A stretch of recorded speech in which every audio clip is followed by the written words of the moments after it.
I'm Hawk. I make costumes, props, that sort of thing. We've just finished the most speed up build, but I'm in no shortage of projects. So we're going to move on to the next one. Next one is my custom Mando. First thing he needs, so the costume itself is going to have 2 blasters, and I have a droid that's going to pop out 4 more, so I need 6 blasters. It's a few too many to just print and be done with. So I'm going to make a mold, and we're going to do that. But let me pull you up so you can see what we've got so far, because I've made some interesting design choices. I wanted the blaster he carries to seem cohesive, like he hadn't just found it, it was part of his arsenal. Which is why he's got, not why he's got 6 of them, but like I said, he's going to have 2 on him, and then 4 in the droid. But I wanted it with a very specific look. We've got Harlock's Cosmo pistol, the Mandalorian's blaster, and then your standard Imperial. So I kind of combined everything together into one. Let me show you what we got. So this is what I came up with, right? There we go, look at that. It's a little bitty blaster. It's got a mythosaur on it, the same mythosaur that's on my gauntlets. But I took design elements from everything. For the Cosmo pistol, I really liked the receiver and the barrel. So I printed something very similar. I liked the sleekness of the Mandalorians, and I really liked the round Bergman #1 trigger guard. So that's what I did with that. But I loved Harlock's handles, the scales. So, you know, I think that looks super neat, especially when we add the receiver, the top part of the power blaster from the officer's blaster. Everything just kind of slots together, super neat looking. I put the barrel on. We have this thing, and I love this gun, this blaster. I love this blaster. This is all resin, and it's solid. There's no holes anywhere. You can't. This is a non-firing. This is a blaster shaped object. This is not a blaster. This is not a gun. This is a prop. I'm saying that because YouTube does not like weapons. Unfortunately, I'm a cosplayer. A lot of our costumes have weapons. We're going to make a mold of this. I'm using a 2-part mold. Standard Rebound 25. We'll get to that. This is resin, and it's been cured. I've rinsed it. I've had, like, when we were doing the ebony and ivory, still had issues because no matter how clean it is, it's hard to get resin to be 100%. You can use like a platinum cure or super expensive rubber. We're not going to do that. It's an easy way to make sure all of this is printable or is castable. And that is to clean the entire thing, stem to stern, in acetone. Not a big fan of acetone. It messes with my lungs. It's not very good for you. So I'm going to have a mask on the entire time. All I'm going to do is dip each part, scrub, make sure everything is nice and clean, and then let it dry. You do that for all the parts.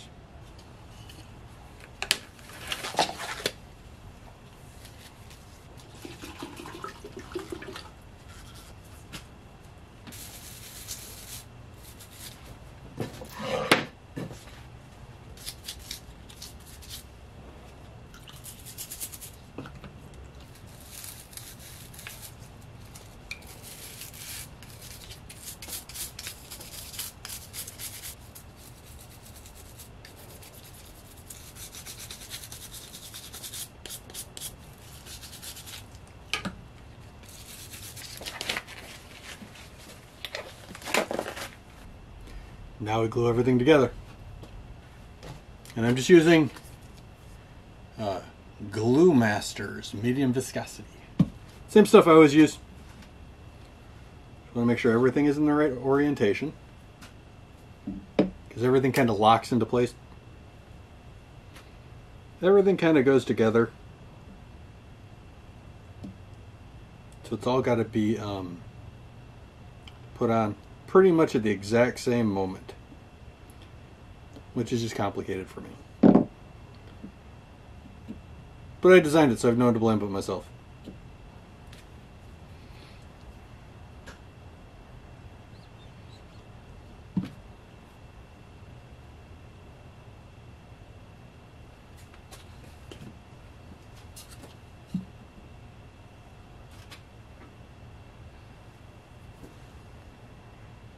Now we let it dry, walk away, stop messing with it.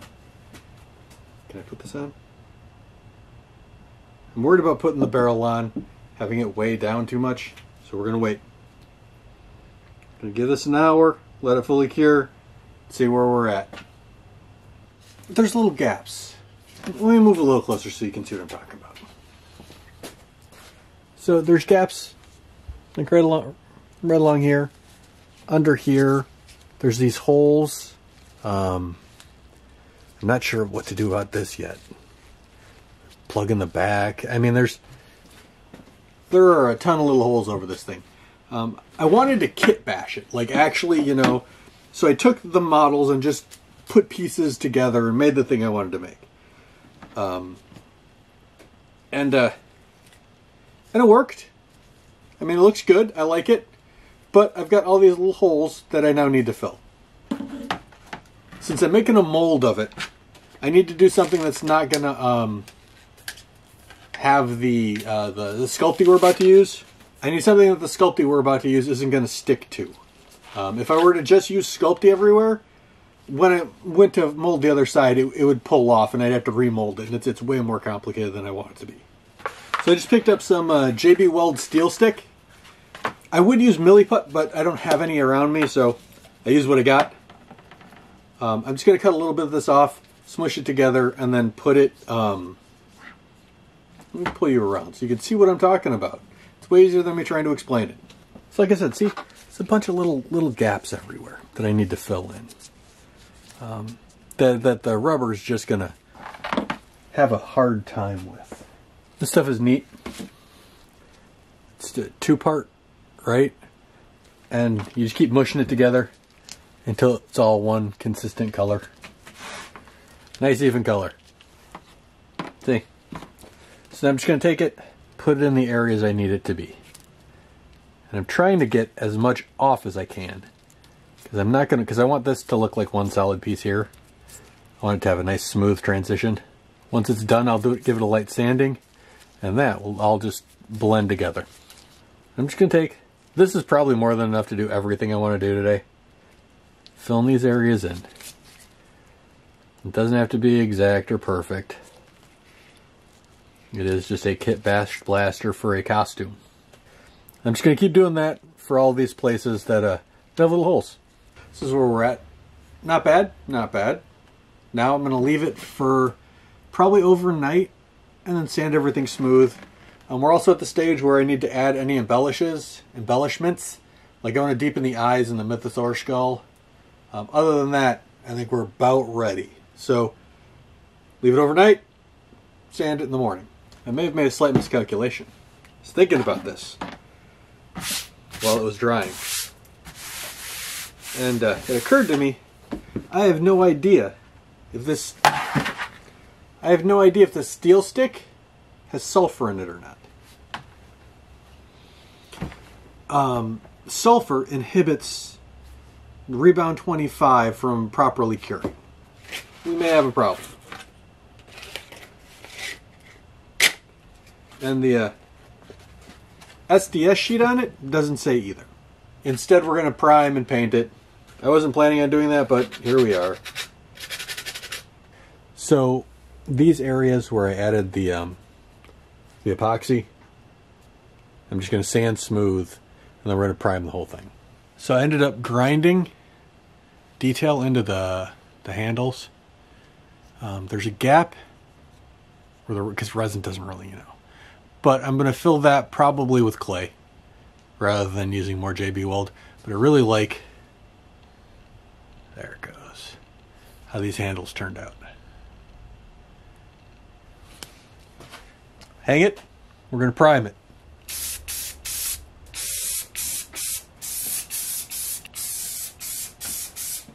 That's it primed. It looks really neat.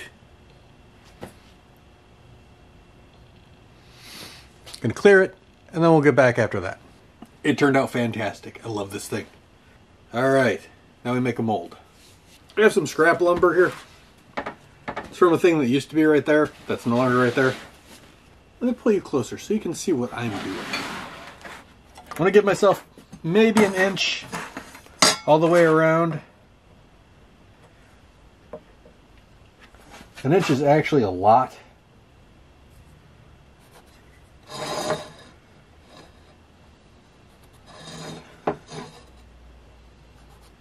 And these are just rough measurements. It's going to be mostly supported.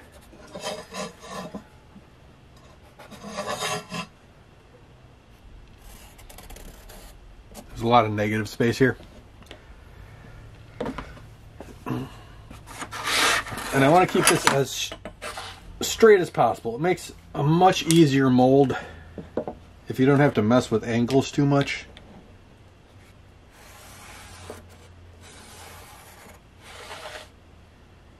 I also have to figure out where I want to pour from. It's probably the butt right here.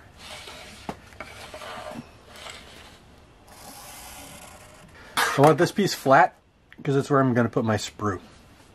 So now I got 2 of these out. Got everything cut out. I've also got the other side. Last time I did this, I had no idea when to stop pouring. I'm going to mark on the top here exactly the thickness of this. So when I pour the rubber on top of it, I'll know when to stop. Just line the edge up here.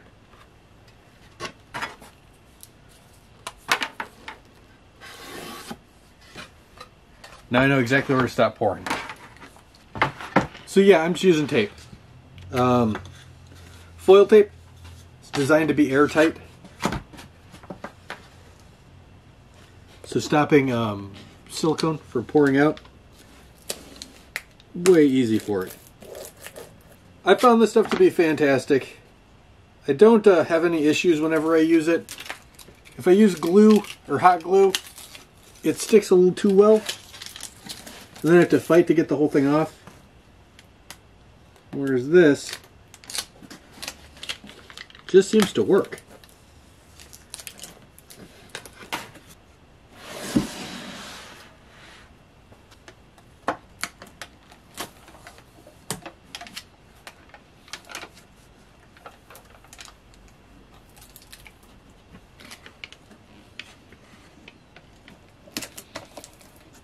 I'm just going to go over all the edges, put more foil tape on, and pick it back up in a minute. Check it out. There it is.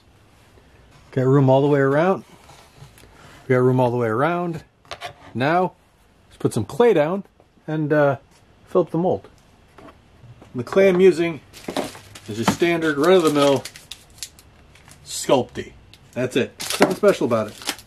The nice part about using sculptable this stuff is bake dry, not air dry, and as long as I don't have weird contamination like I had last time, I should be able to reuse it. So the reason I use Sculpey is because it's a non-sulfur containing clay. But it's got to be kneaded. And I would normally use a pasta machine for this, but I can't find it. This is where we're at. It's hard to see on the white table, I know. I have all the way around the blaster. When you're molding a thing, you have to decide where you want your flashing to be. It's always going to have at least a little bit. So there's an edge right here, right? Where the receiver comes into the body. And that's where I'm going to put my mold line. So it's on a corner. Wherever possible, I put my mold lines on already existing edges. That way I don't have to, you know, it's easier to deal with. So this is what it looks like in the box. I'm just going to fill in these edges with more clay, and then we're going to dump rubber on top. Used up every drop of Sculpey I had. I put in wood blocks to bulk up the, because that's a lot of space. I don't need to fill that with anything. I'm going to take my Sharpie, and I'm going to make a bunch of these divots, right, like that, right? That is registration for the two molds to lock together. Everywhere that this fits, I'm going to put one. So there's going to be a ton of these everywhere. And then we pour rubber. And the silicone we are using is Rebound 25. This stuff is amazing. This is the only silicone I use. I am more than happy with it. The only thing about the entire process I do not like is I don't like these buckets. These buckets are hard to pour from. But it could just be how I'm doing it. So I'm going to make a couple batches, keeping all the A's on the A side, B's on the B side.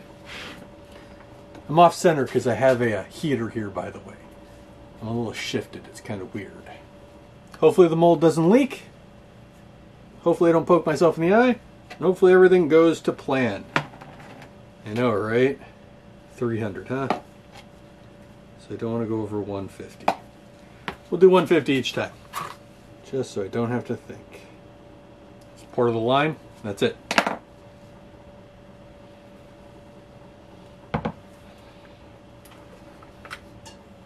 This is the part that's annoying, because, you know, it's got to be exact, or at least close to it. There's no real easy way to do that. I've seen a Smooth-On training seminars. They got like hundreds of these little cups out, and I'm like, I feel so sympathetic for the poor people that have to pour out all those cups. I suppose after the first like 50 you get really good at it, but still. It's not something I'd like to do. Looks about right.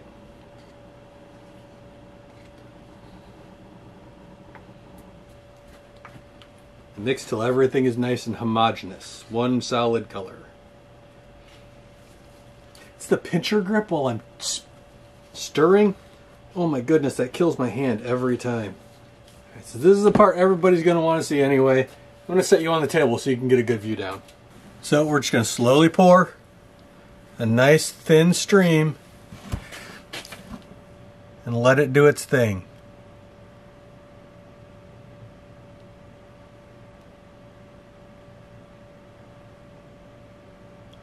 And I'm going to let it flow from the low point to the high point.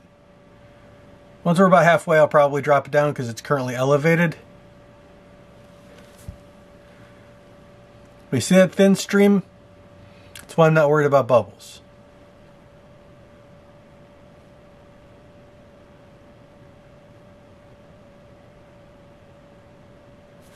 There we go.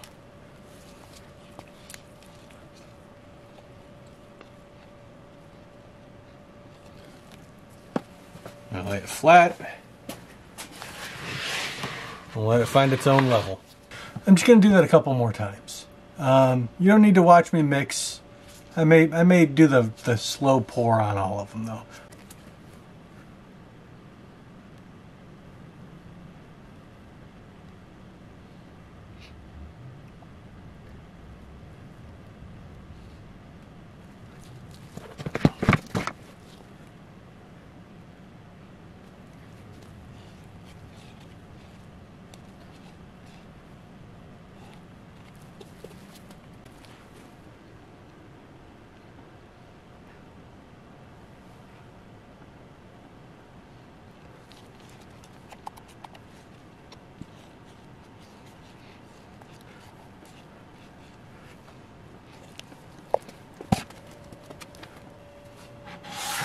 It is mostly covered. There's a lot of the handle still sticking out because it's wider than the rest of it. And I don't want to just pour a bunch of rubber in. So I have, I can figure out which one this one. A bunch of old molds. For one reason or another, these molds are no longer viable. I've either replaced them, or they just never turned out, or it was just, you know, like extra rubber that was at the bottom of the cup. I have a little bin of these. Not a big bin, but a bin. So I am going to cut up a bunch of pieces and just put it in there along the edges to raise up the level of liquid. Kind of like ice in a drink. And just a bunch of little slivers, little chunks. Put them in. Don't even worry about it. The only thing this rubber actually sticks to is itself. I'm trying real hard not to touch the blaster. So I'm just putting these pieces along the edge. And the rubber I poured will flow throughout and make this all one homogeneous piece. Homogeneous seems to be my word for the day. Even after all this, I'll probably need one more. So you said the handle's still sticking out a little bit. I'm just cutting up little chunks, letting them drop where they want. You know what? I don't have to try and remember, because I thought it was funny. I printed up a tiny one. So, I have room there. That's probably enough for now. We'll mix up one more batch, dump it on, see where we're at from there. It got it to about where I'm happy. It's not perfect. I'd like a little more. This stuff is expensive, and I don't feel like using it. So, since it's a little cold in here, all of this goes into the 3D printing room, where it's nice and temperature regulated. And we leave this for 6 hours, and I will pick this back up in the morning. Alright, let's demold this and see what we get. Alright, looks like we had a little seepage over here. Nothing terrible. Nothing really on this side. That's good. That's good. Let's see what we can get here. Oh, it actually popped off really easy. That's a promising sign. That's not bad. That's not bad.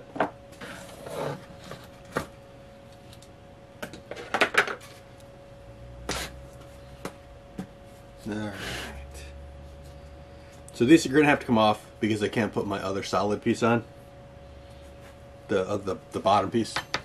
I should have cut these a little smaller, but I didn't know what size to make them. So these are going to get slid down so this side is flat. Can you see any of this? I'm going to bring you around so you're next to me. That's what I'm going to end up doing. That way when I put this piece here, it'll lay flat. So to carefully pull these pieces out.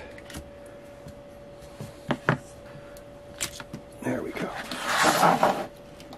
Alright, let's see what we got now.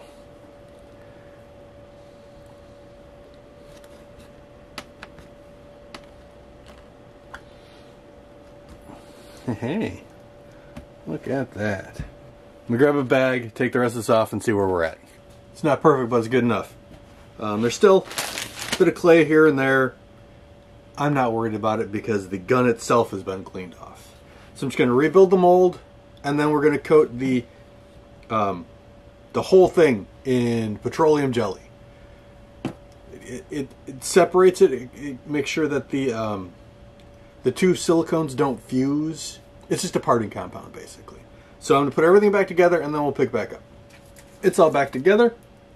Pretty happy with that. Let me move so you can see what we're doing. Let me move you so you can see what I'm doing. That's probably even better. So bring you around. So like I said, I have some petroleum jelly.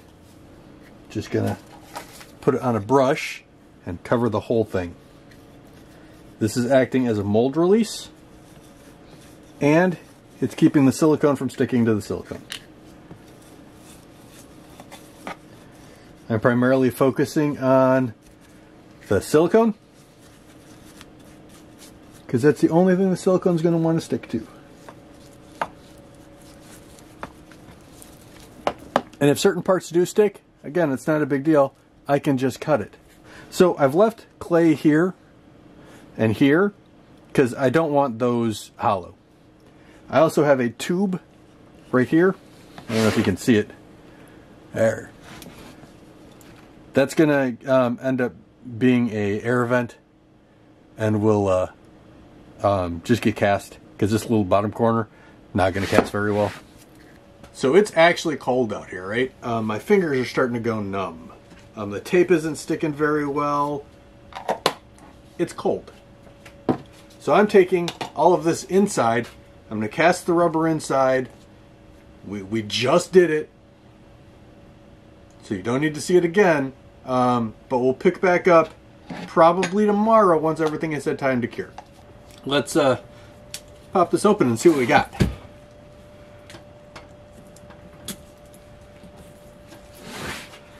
Luckily, this should be for the last time. It means it's the first one that's always the hardest. There we go.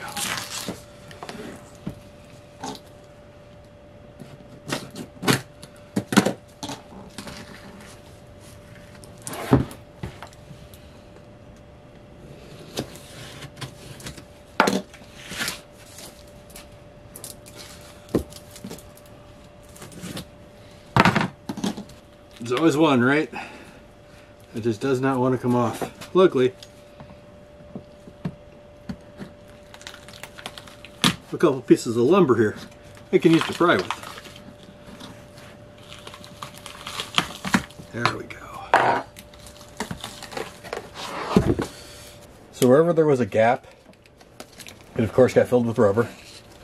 So now I'm just trying to trim off all this excess before I get into it.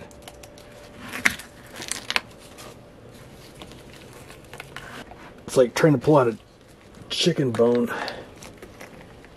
There we go.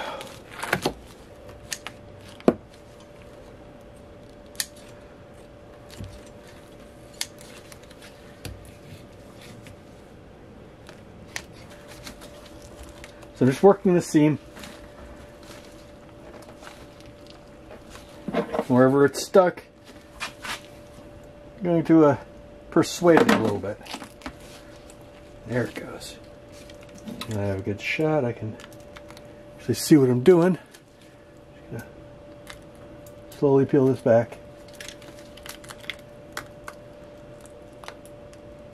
Try and cut as little silicone as possible.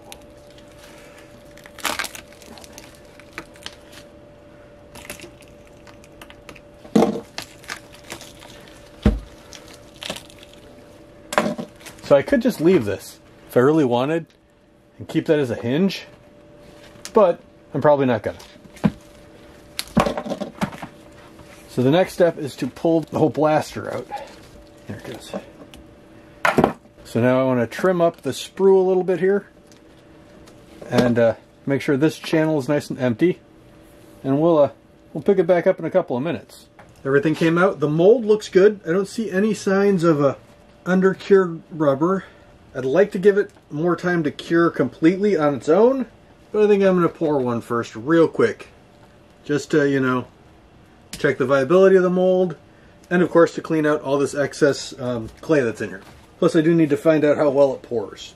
I am very low on Rebound or Smoothcast 300. I may have to make a trip out to get more soon. They shouldn't need much pressure.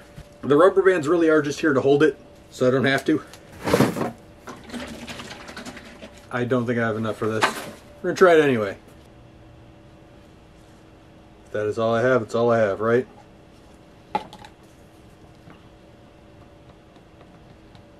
Now we will ginger careful pour in this hole.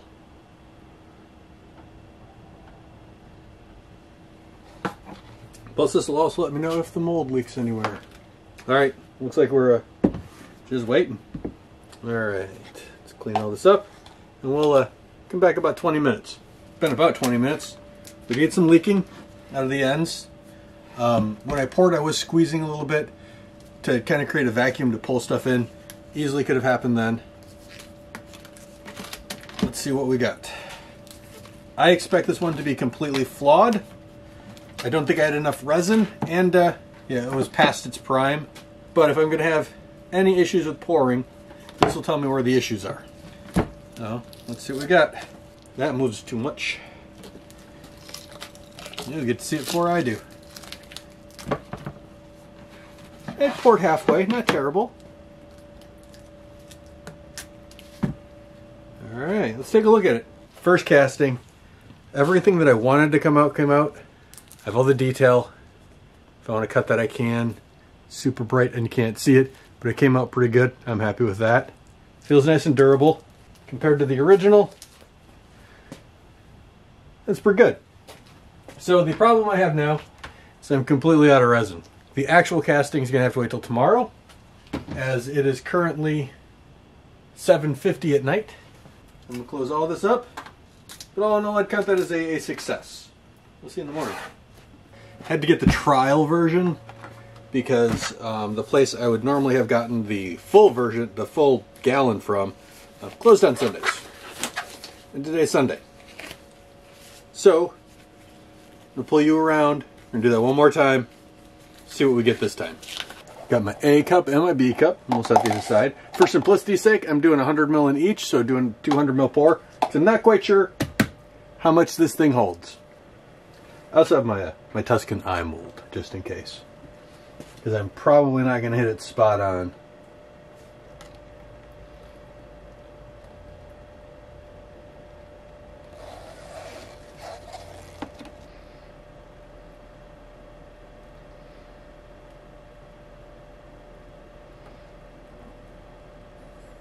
So it's leaking right along this front edge.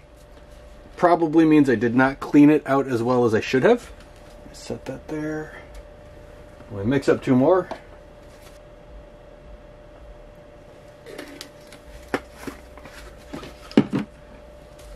These little trial size do not last very long. I probably should have gotten two of them.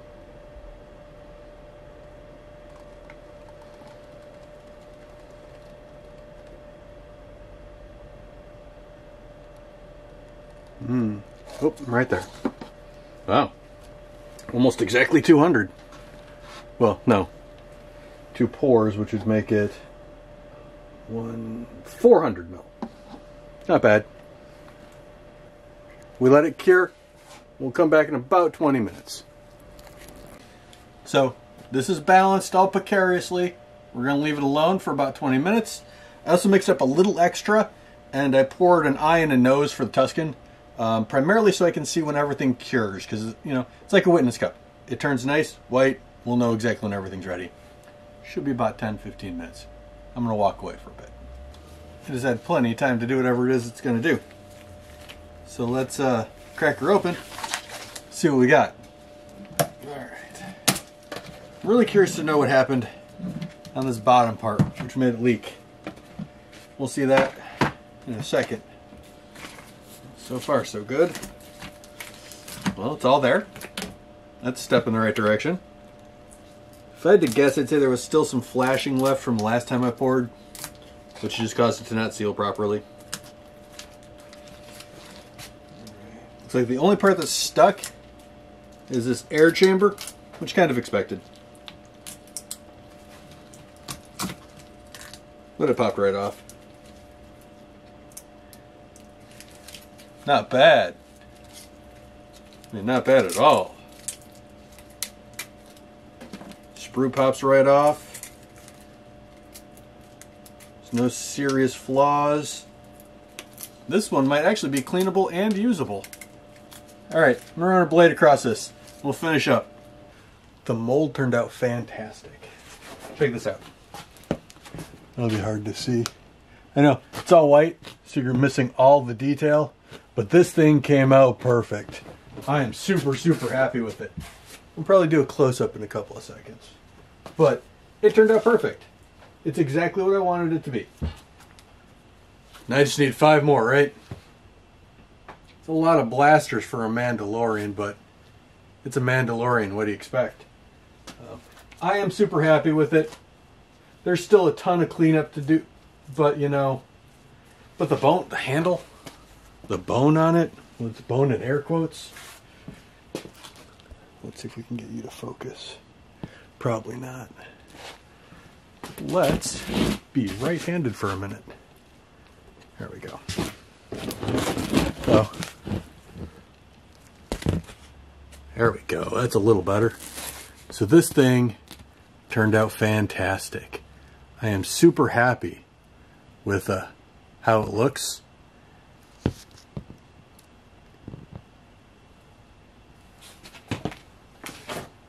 Like I said, the place I normally get my resin from closed on Sundays, so I will have to take a journey there later. It's hard to actually get resin where I am. I get the trial size pretty easy, but to get the full gallon ones, I have to drive by half an hour. Not the end of the world. From the Midwest, we're used to driving. That's what we do. Speaking of stuff that we do, this is what I do. I like making cool stuff. I like making cool props and showing people all the things I do. If you like watching all the things I do, maybe think about liking and subscribing. Thanks for making it to the end. Hope I see you next time.